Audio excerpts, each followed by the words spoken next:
thanks to ARPA funding, again, in this board's vision, we were able to preserve nearly 2 centuries of Kalamazoo County's land records for public access. What this is we were able to digitize all Kalamazoo County land records dating back to 1831.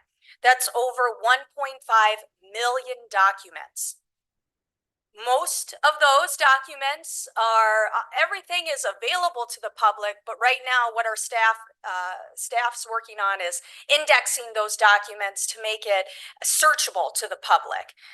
So in the interim, last year, our staff developed a 200-page guidebook to improve the searchability of those records. Moving on, we'll go to elections, right? Which is for, yeah, all right, Dina's getting through that. We'll get to elections. And if I haven't said this, I'll say it now. 2024 was probably one of the busiest years in our office. And 10% of the calendar days in 2024 were dedicated to active voting days. Our elections team administered not 1, 2, 3, 4 elections last year. And this was the first year we launched our early voting efforts. So as you all know, the Kalamazoo County coordinated early voting efforts with 18 of our 19 local jurisdictions. We trained and hired hundreds of election inspectors. In November, turnout exceeded 67% in the November general election, and our office continues to focus on accessibility, transparency, and public trust. Moving on to our county ID program, the Larry Provancher Kalamazoo County ID program continues to empower residents through access, identity, and dignity. We reached more people last year through mobile units and proactive renewal outreach than ever before. Just last year, we issued over 2,500 new IDs and hosted 46 mobile units across Kalamazoo County. We launched an electronic newsletter and renewal reminders. And we also continue to receive support for this program through the Kalamazoo Community Foundation. Now looking ahead to 2025 and beyond, our focus is on access through continued digitization efforts, designating public spaces that are modern, welcoming, and functional. We'd love to digitize the county's county commissioners' historical meeting minutes to improve transparency and expand community outreach and a digital presence where we can continue to talk about and let our residents know about these programs that we have, the Vital Records Scholarship Program, our Property Fraud Alert, as well as our Veteran Honor Rewards Program, in addition to the services that we, statutorily are required to provide. And lastly, I just want to highlight, none of this would be possible without the commitment and professionalism from our team. A couple who are here today, my Chief Deputy, John Kern, our Executive Coordinator, as you know, Clerk Sam Burns, their work ethic and the rest of the team's work ethic, adaptability, huge, and care for the public are what make all of this possible. And I'm incredibly grateful to continue to serve Kalamazoo County, and I'm incredibly grateful that I have this large and important team behind me who is invested in continuing to serve Kalamazoo County. So thank you again. I think I kept it under 10 minutes for you. You guys have a really big agenda, so feel free to reach out to me offline with questions, but I'm happy to take any tonight as well. Thank you, Clerk. Comprehensive and efficient as always. So thank you so much. Vice Chair Pro Tem. Thank you, Chair. Thank you for this very thorough report that you've provided. And I want to thank you for your hard work and your team's hard work. in the past. I think I brought this up a couple times, concern for next year and their elections and making sure that you have adequate amount of resources to deal. I know you probably start getting nervous already about all these early election stuff. I know everybody else is, and we just want to make sure that you have the resources necessary to do it. I have had a couple of the clerks out in my areas say that they were concerned that you didn't have adequate staffing or adequate this or something, and I want to make sure that you understand that we're here to help you too, and at least I'll speak for me. So we want to make sure that you're successful because you're doing a great job. Thank you. I appreciate it. We do have a new funding request in front of you with many other important funding requests in front of you for the 2026 budget. So, Commissioner DeLu. Yeah, thank you, Ms. Place. I've never received any complaints about your department. great. 2.5 years I've been on here. I'm on the Veterans Committee as well. And there's over almost 15,000 veterans in Kalamazoo County, and I see only 80 have enrolled. Do you know if there's a specific roadblock to this happening, or they're just not aware of it?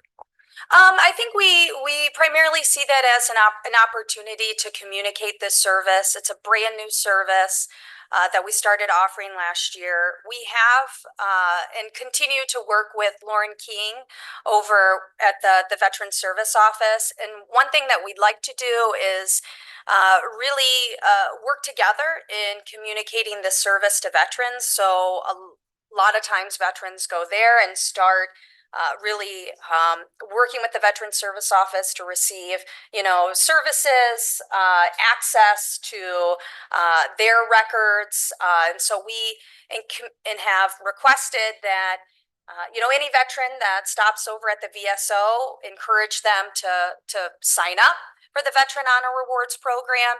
They can do so in our office, and they can also do so by mail and online. And so that's one thing that we'd love to see. And one thing, moving forward in this year and in future years, we'd like to, put more of our time and investment in communicating with the public about that service. So lots of opportunity in that area.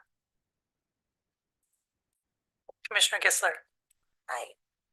Thank you, Chair. Meredith, well done on the report. I have a couple of questions. One, and maybe it's in here and I just didn't miss it, or you said it and I didn't hear it. The total cost of everything involved in the county ID program. I know we've now got staff assigned to that more so than we had in the past. What's the total bottom line of what we go through in the way of taxpayer money to run the county ID program? So I can get you the specific numbers offline, right? There's an operational cost, and then of course we have one staff member. So there's, two different line items there, right? So I can get you an operational cost and then the cost for a staff member. And then of course we have that additional $25,000 that we have received through a generous grant from the Community Foundation. So overall though, there hasn't been an increase in operational requests, right? Over the years, the operational dollars for that program have remained the same since 2018. My office, me in particular, I've never requested new funding, new operational funding for that division, that program, the County ID program. So operationally, offhand, it hovers around $40,000. And I'm sure anybody in the audience with Munis in front of them could provide that, but it hasn't changed since 2018. And the only increase in funding that program has received, right, since it was created, was an increase in a half-time position for a full-time county ID coordinator. Thank you. May I ask one additional question about the county ID program, and that is, are you getting any heat? I understand that there may be some heat going to counties with ID programs from some of the changes made in Washington? Is that filtering to you, or is it stopping at the state level, or?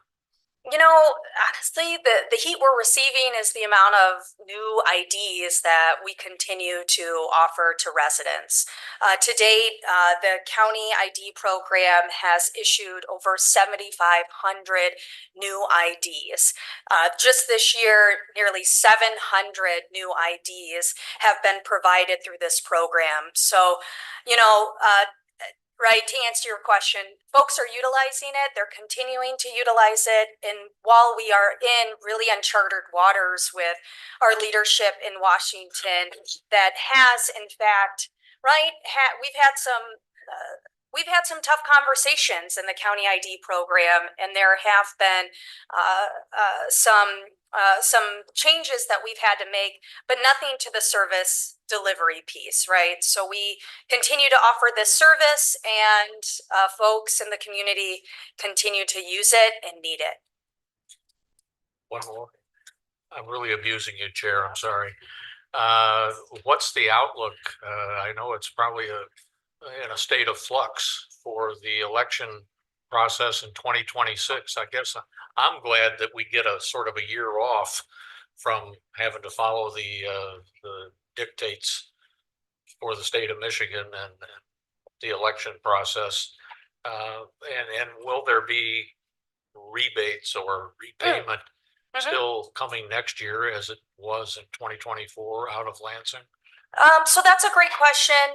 And I think one that, we continue to have heartburn over as it relates to early voting reimbursement. Last year, when the early voting efforts were 100% reimbursed either through state grants or through the local parties that are participating in the agreement. We even, received a security grant of over $10,000 for overtime for sheriff deputies on election day, not related to early voting. So we're not, we don't know, right, if those grants will be available in 2026. But what we do know is the early voting agreement that we have in place with our locals, and what we'll continue to have in place moving forward, is an agreement where the county coordinates early voting efforts, and any expense that we incur, right, for that work is reimbursed by the parties at a proportional rate, right? So the city of Kalamazoo, with now 27 precincts, is paying a proportional rate as opposed to Waukesha Township with one precinct. But bottom line, right, for you all to know is that the early voting efforts, if it's not paid for by the state, which we'd all like it to be, because you all are representing these local jurisdictions, right? If it's not paid by the state, it would be paid for from those local jurisdictions at a proportional rate. Thanks. But yeah.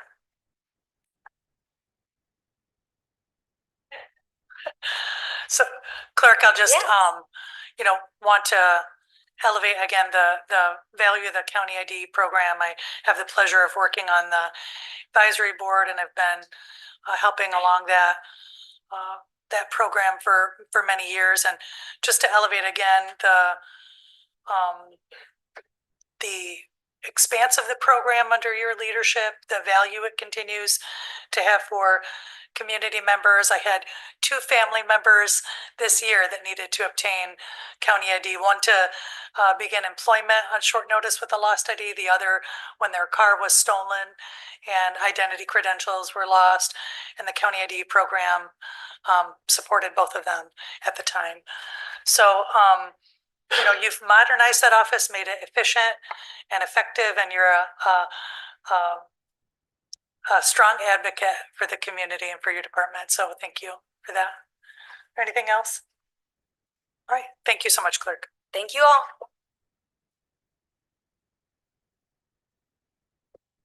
All right, we're going to move to item number 4, so review of accounts payable and payroll disbursements with our finance director, Mr. Ryan Post. Welcome, Director. Good afternoon, Chair. Vice Chair Pro Tem, Board of Commissioners. This evening, we have an accounts payable claims list totaling $6,881,726.94 is presented for review. Of this total, the Board of Commissioners is asked to approve claims totaling $5,337,086.93.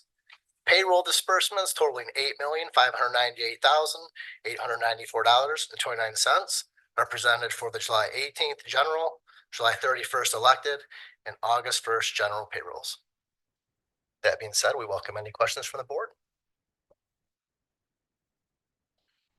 No, I'll just share a comment, review the claims. I can see we're hard at work at the landing place to ensure that that facility is ready and clean and hygienic and ready for families as we work to advance that. So appreciate all the work. I had no other questions in claims. Thank you. All right, we'll move next to presentation of our annual comprehensive financial report and single audit. We'll welcome Peter Woldman, CPA and CGFM from Raymond.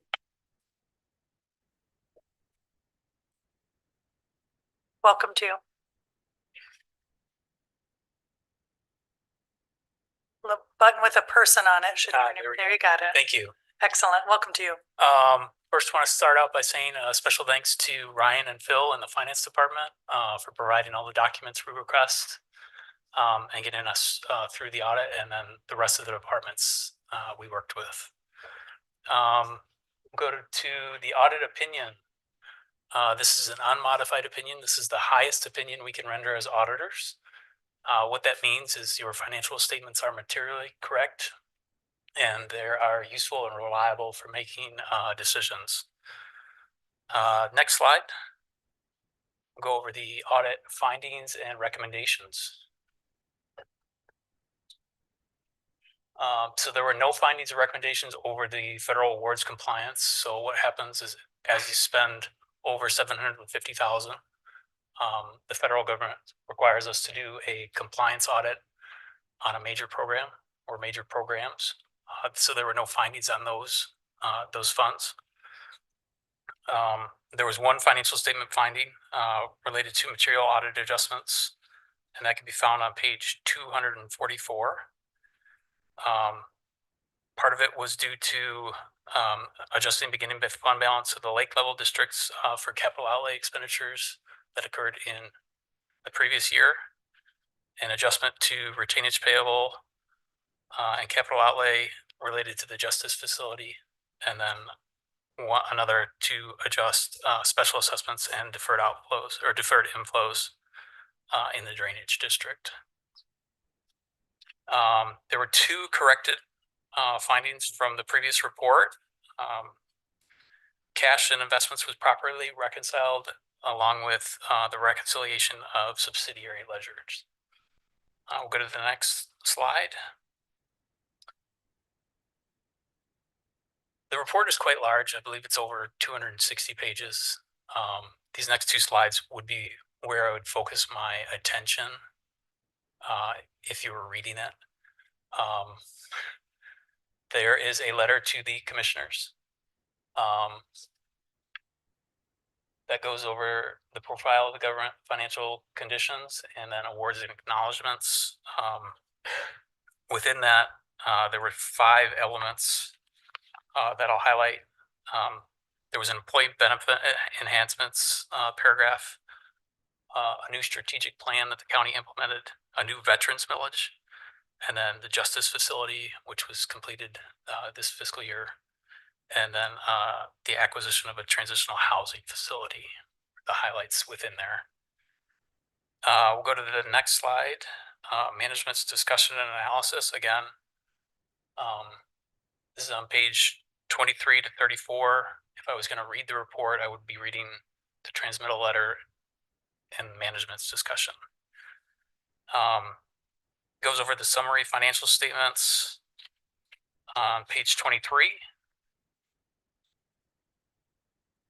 Highlights the total net position, changes in fund balance, unassigned fund balance of the general fund, general obligation bonds outstanding, and the change in general obligations for the financial highlights. And then goes over comparative information for the government-wide level, and then a focus in on the general fund, which is the main fund of the county, and then a narrative regarding fluctuations from the previous year, and then highlights regarding your 2024 budget, and then looking forward to your 2025 budget. Next slide. We'll highlight the general fund. Total fund balance was $35,923,097. This includes $3 million of budget stabilization, leaving unassigned fund balance for the general fund at just over 30.1 million. The change in fund balance was a decrease of 20.2 million. And that was primarily the result of a transfer to the capital projects fund for future projects that the county may have. The final budgeted change in fund balance was actually a negative 31.1 million, to about 11 million ahead of your budget. Next slide.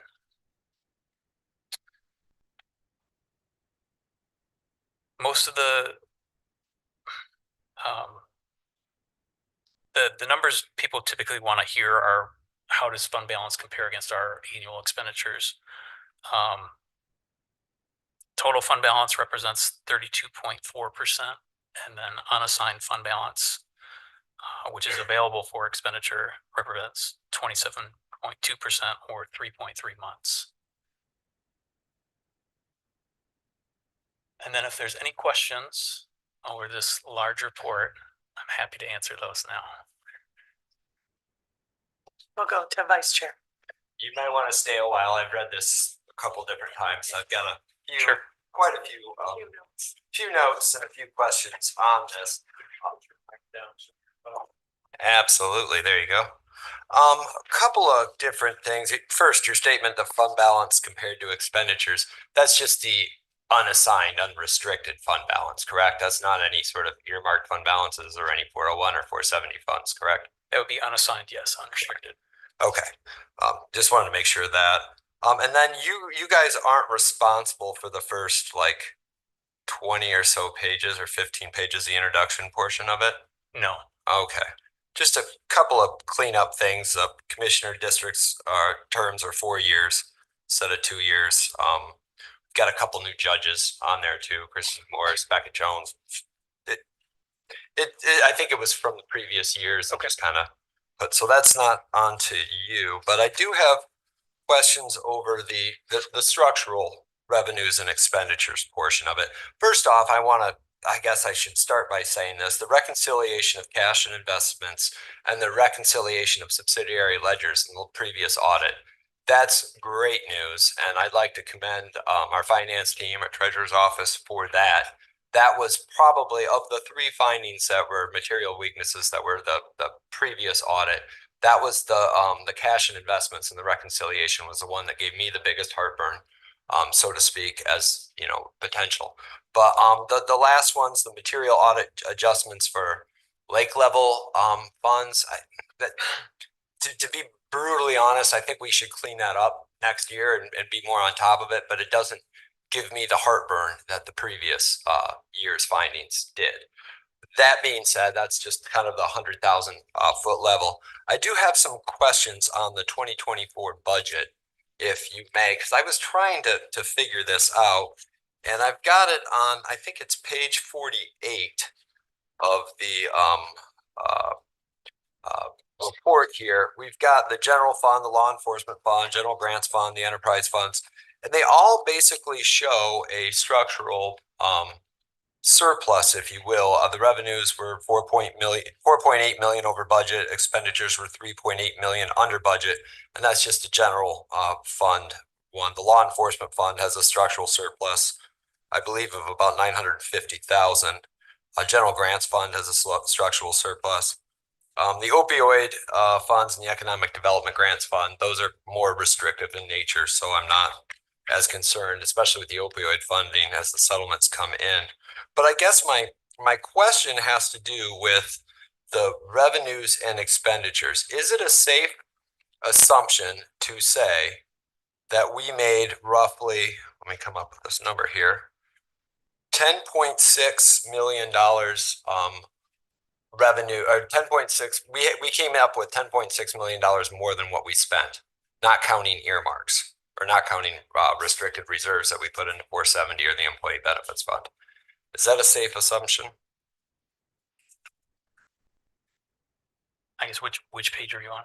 Well, page 48 was where I was getting most of my information on here, and that just talks about I mean, it goes into enterprise funds and everything else, but I was more interested in the general fund stuff. I mean, for instance, the general fund on page 48, does that shows an $8.6 million structural surplus. Now we have 24.5 million in transfers out. Is that correct? You had 45 million, 45.2. 45.2 million in transfers out. Correct, yes. Can we determine where those transfers out, what percentage went to employee benefits fund, what percentage went to 470, what percentage went to, because I know they went to several different funds, but I mean, I couldn't figure out where those transfers out went to. Yes, in the footnotes, there is a page that goes over the transfers. In the very bottom? It's actually quite further along in the report. Okay. Page 92. We'll Okay. go over Page where 92. the transfers went. Okay. Sorry about that, but that 16.3 or 16,372,000 went to the capital projects. okay, 16 to the capital projects. I think 4.8, as I recall, went to employee benefits fund. I found that somewhere else. Yeah, 4.8 went to internal service funds, which would Internal likely service be your funds, yeah. employee benefit funds. And then Okay. another 24 million went to the non-major governmental funds. Okay. Okay, thank you. I see that now. That will help me get to that. We're preparing, I guess we're prepared as we prepare for our next year, 2026 budget. It's kind of good to look at what we were spending and what the trajectories, and this is very helpful in that. I mean, it basically shows where our cash on hand is in every single month. But I just want to remind this board, we had, according to we had about a $10.2 million surplus again. Which means we're bringing in more money than we're spending again. This is the 5th or 6th year in a row that we've done this. I'd really like during this budget process to get those dollars into our community and not just create bigger and bigger. I mean, we've got some huge purchases coming up with the administration building, a jail renovation, a lot of different capital purchases, but we're already putting that money into Fund 470. We've got $35 million in there right now. You know, quite a bit. And I guess the last question I had to ask you was about OPEB obligations, and I think that was on page 180 something. It seems to show that their pay-as-we-go model, 50%, 50% plus the $300,000 has really drastically reduced our contractual obligation to OPEB. Down to a fraction of what it was 5 or 6 years ago. Is that a trend that's going to continue, or do we need to adjust our assumption rates on healthcare costs? I think as you like your liability is just hovering over $1 million for the OPEB. You actually have a net pension asset of about 14 million. It's tough to say with the way healthcare goes. I know they project an increase in healthcare rates, and it's quite high.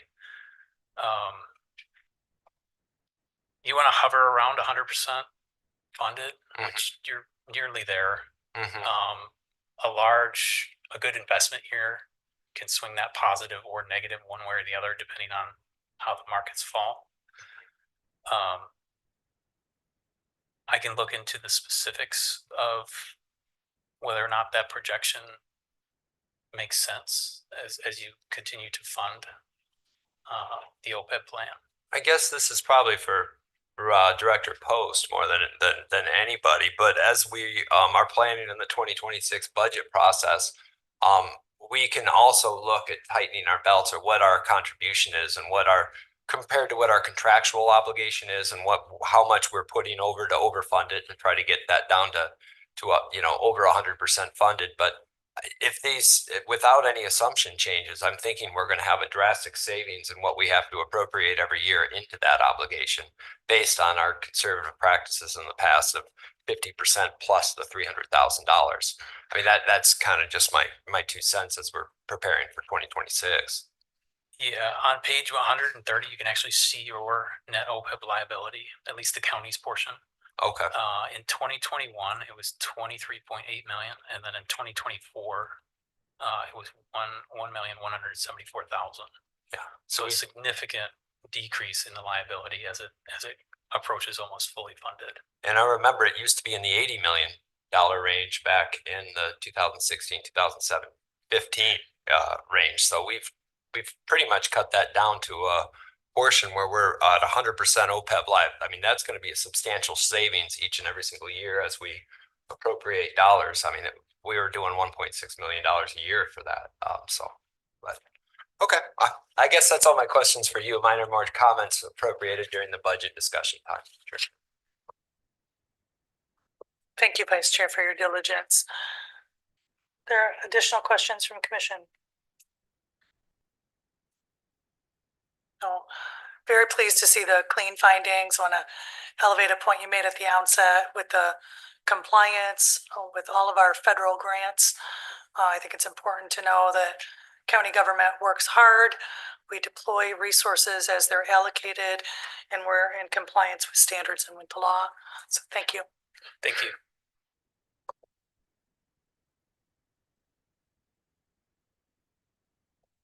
Okay. Move us forward to item number 6. We're going to hear presentation of the 2025 housing millage allocations for supportive services in the creative category in the amount of $725,000 from Housing Millage Fund Allocation Ad Hoc Committee. And I'll welcome Housing Director Balkema. Welcome. Thank you, Honorable Chair, Vice Chair, Board of Commissioners. My name is Mary Balkema, and I live and work in the county seat. So, a couple meetings ago, it was requested that we set up a housing ad hoc committee to go over all of the applications. So the housing ad hoc committee met, and this was their recommendation.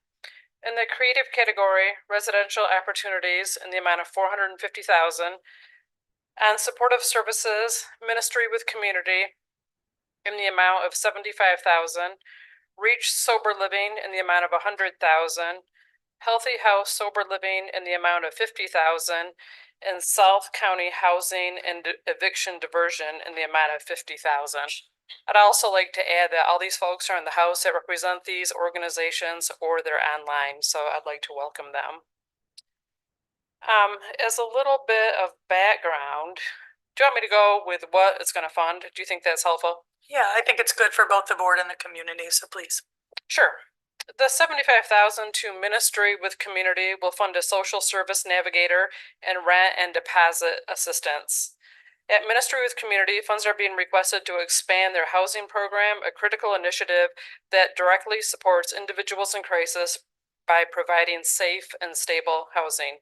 The goal is to assist 45 to 50 people in securing housing, thereby creating a pathway out of homelessness and into a future filled with stability and opportunity. This is the first time Ministry with Community has applied for a grant.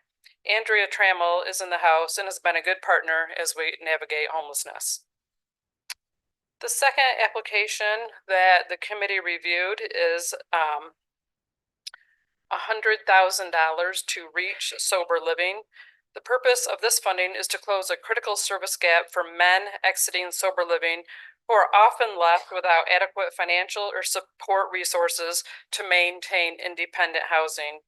While Reach Sober Living provides safe and structured recovery housing, the next step, transitioning into long-term independent living, requires ongoing support that includes down payment and rental assistance, financial coaching and case management, and wraparound supportive services. These supports align with best practice in recovering housing and the Housing First with Support model recommended by national housing and behavioral health agencies.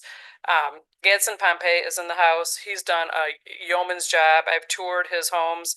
All the beds are made, they're clean. He works around the clock to make sure that men in recovery have success. So my hat's off to him. And he is a repeat grantee, and his first grant was successful. So that is Reach Sober Living. The next 50,000 is to South County Community Services, and this will fund services in the South County. This is the only agency that represents that portion of the county. With a mission to work with families to improve quality of life, the agency serves as the dynamic resources they need to manage life's challenges and opportunities. They're mainly funded through private donations, although they do receive a substantial amount of their approximately $250,000 annual budget from the United Way, from the senior millage. They applied for a $22,000 grant in the last funding request, of which they successfully administered.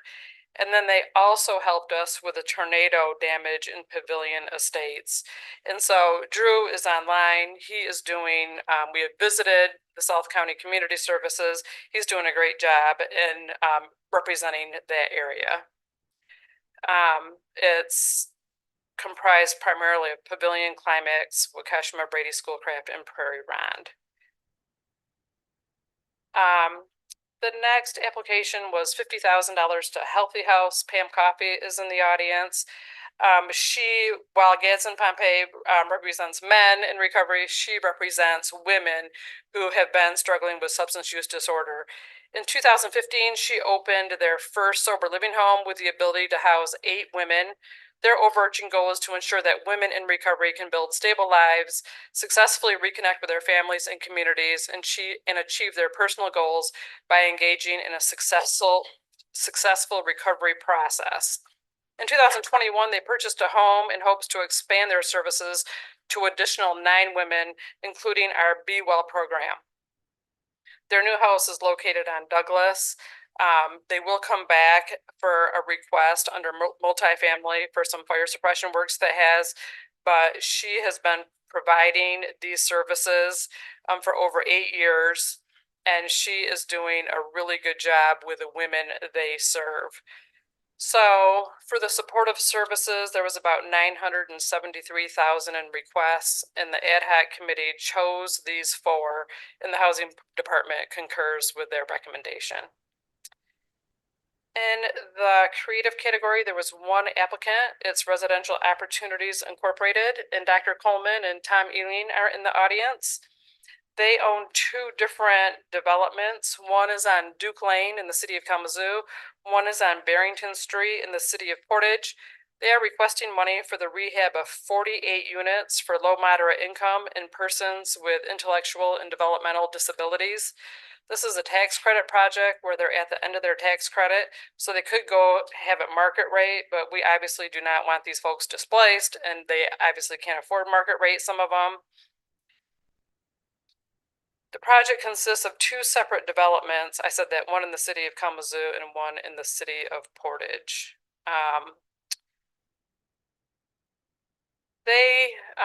The committee asked several questions, of which ROI was responsive to their answers.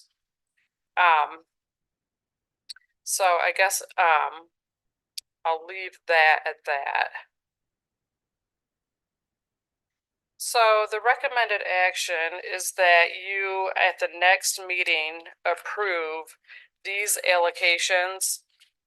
Last year, I came in front of you and asked for multi-year awards for several places. And when you met in April, you said that they were subject to the board approving and levying the millage because you hadn't levied the millage yet, and also a future board approving the allocations because it was election time for all of you.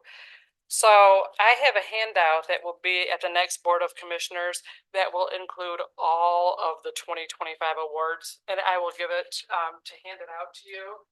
And so the ones highlighted are the ones that I'm requesting tonight.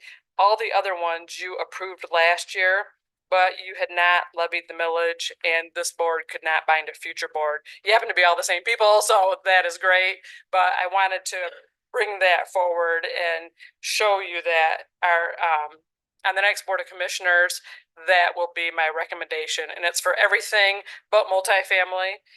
And I'm asking that you set aside the ad hoc committee that the multifamily will be discussed on September 10 at 10 to noon. And if that works on folks' calendars, we'll schedule that meeting. For that, meeting time, can you send it as a calendar invite to us? Absolutely. Okay, thank you, that will help. All right, are there questions? Sure, Vice Chair. The committee is good with all these recommendations and you guys met, thumbs up. Okay, then I'm good with it. Thanks. One other thing on ROI, we'll recommend that the funding award be contingent upon ROI successfully refinancing the project. They're in the process of doing that right now with the Kalamazoo Community Foundation, and then securing any regulatory agreements that would impact the feasibility of the project. So we obviously, that will come back on the grant agreement, and I think that's the board chair's wish as well. So I'd like to thank the ad hoc committee for their thoughtful deliberation. And their recommendation coming out of that. So, thank you. Thank you, Director. Let's go to Commissioner Ray. Thank you, Chair. I just have one question about the multi-year that we didn't approve, or we did approve last year. Is this just for 2025, or is it for years going forward? I'm just bringing the 2025 back. You made a multi-year for 2026. I'll bring that back next year. Okay. Thank you. You're welcome.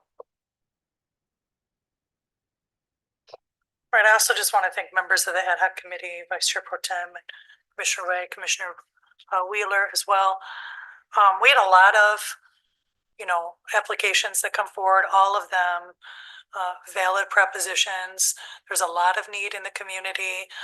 So I think the amount and number of applications continues to demonstrate that. I'm very pleased to see awards that also target other focus areas for the board. So when we're thinking about how do we address folks who suffer chronic homelessness, also how we tackle issues around opioid and substance use disorders. So the way we're deploying housing millage funds here not only tackles affordability, but also some of those social determinants that we're trying to support, along with supporting individuals with disabilities in our community. So I think I thank again, all of the staff of the housing department for your guidance and assistance as well. Pleased with these outcomes. Thank you so much, Chair. Thank you. We'll take those back up for final vote on the 19th. Thank you. All right. This time we're going to move forward to item 7. Other items. First, we're going to have a discussion.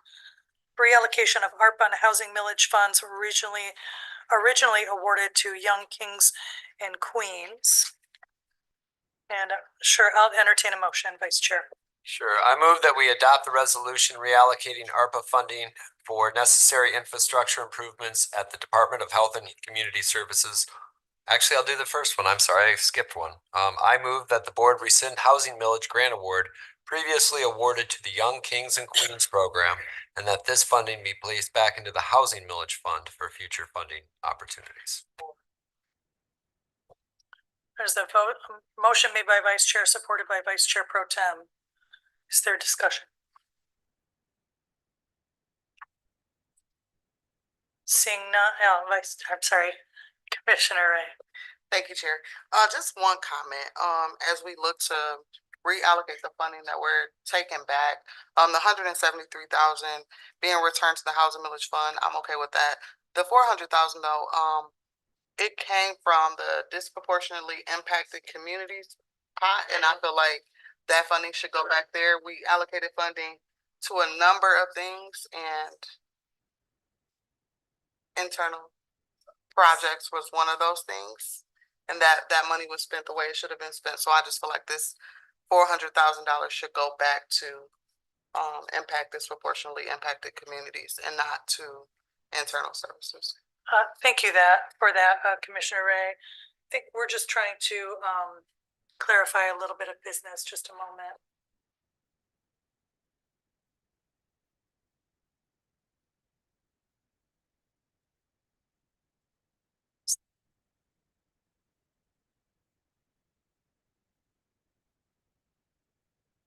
Yeah, I'm going to rescind that motion because I read the motion that was supposed to be at the 7 o'clock meeting, not the 4:30 meeting. So I guess will you rescind this? Thanks. We'll take up further discussion at the regular meeting. So motion has been requested, rescinded, and supported by the support. Council, do we need a vote on the request to rescind?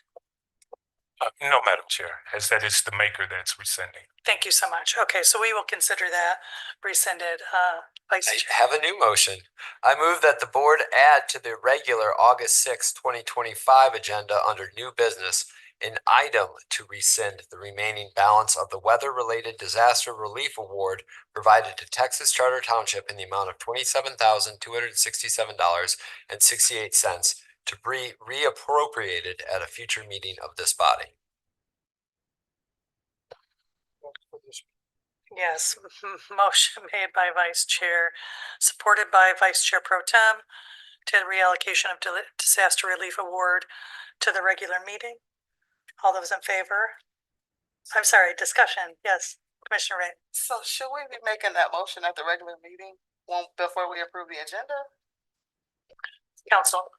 Thank you, Madam Chair. Traditionally, these are called walk-on items because they were items that were not on the agenda, but they still have to be placed upon the agenda. And that's all this action does, is place it on your agenda for consideration and a vote, because you can't vote formally in committee of the whole. You have to vote formally in regular session.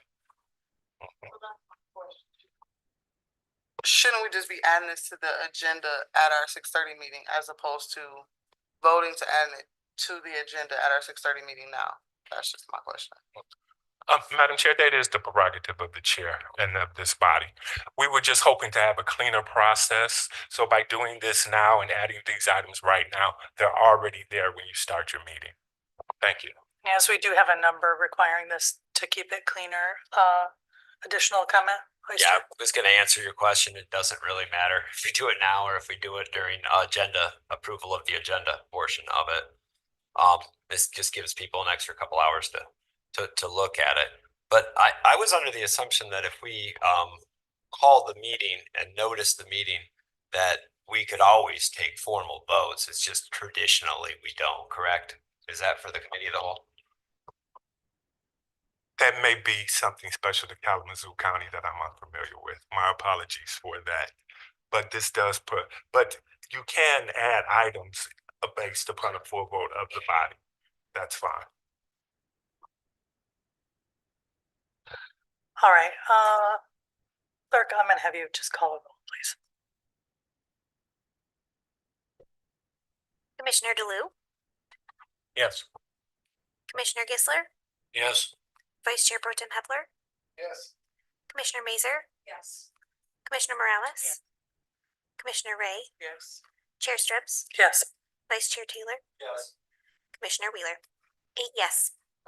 Right, that motion carries.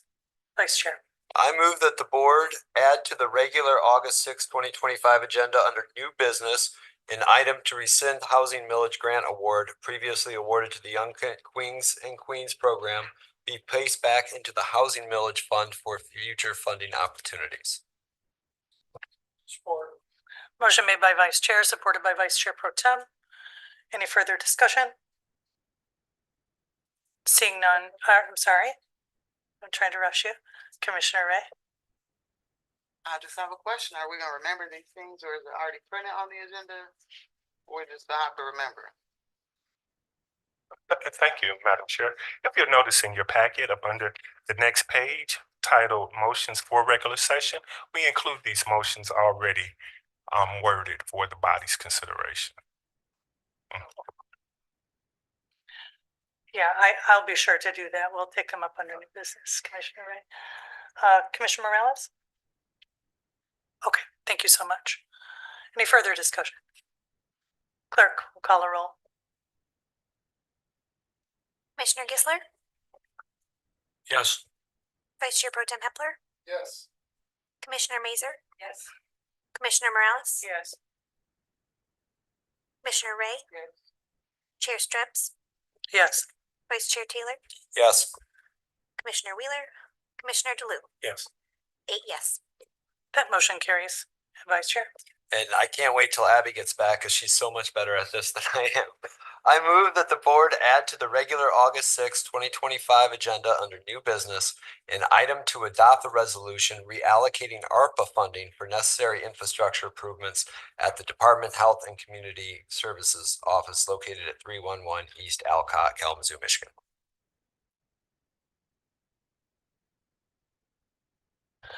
Motion made by Vice Chair, support by Commissioner Morales.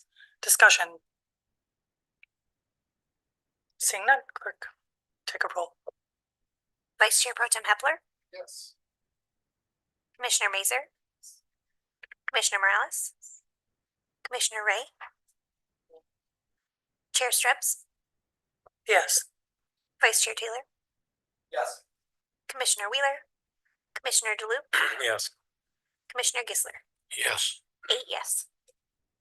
That motion carries. All right, thank you, commissioners. We'll continue items in number 7. We also have presentation of a proclamation honoring Gwendolyn Lanier. This will come forward to us also this evening at the regular agenda for approval. And then finally, we also have first reading of a resolution opposing MDHHS plan to implement a competitive procurement process for prepaid inpatient health plans. And that will come before us for approval on August the 19th. That was brought forward by Vice Chair, and proclamation recognition of Gwen Lanier brought forward by Commissioner Morales and myself. Any further discussion? And sorry, and Commissioner Ray, I'm so sorry. No, Too many you're things fine. happening at the same time. A lot of stuff just happened. Yes. So normally we have a discussion about something and then we vote on it at the next meeting. So is that the purpose of just adding all of those items to our 7 o'clock and we have discussion on the agenda at the COW, but we didn't really discuss it? Like I just feel a little confused. Thank you. We could hold the discussion at either point. We can take action on a motion at the regular meeting. The body can choose not to move motions, but we'll take the discussion up then for reallocation. We've had both at the budget session and prior review of ARPA. We knew that we had shortfalls for each of these, so we have had some discussion around them. That's why we're letting them move forward for further discussion and action this evening. So does it need to happen? Like, does the repairs that need to be made at HCS, does that need to happen like now? Is there a reason why we're moving it, we're discussing it at the COW and then voting on it at 7 o'clock? Like it needs to happen right now as opposed to waiting until our next meeting to vote on it? No, there is a potential we could request to move it at the setting of our agenda, I suppose, this evening. Okay, We can have further discussion.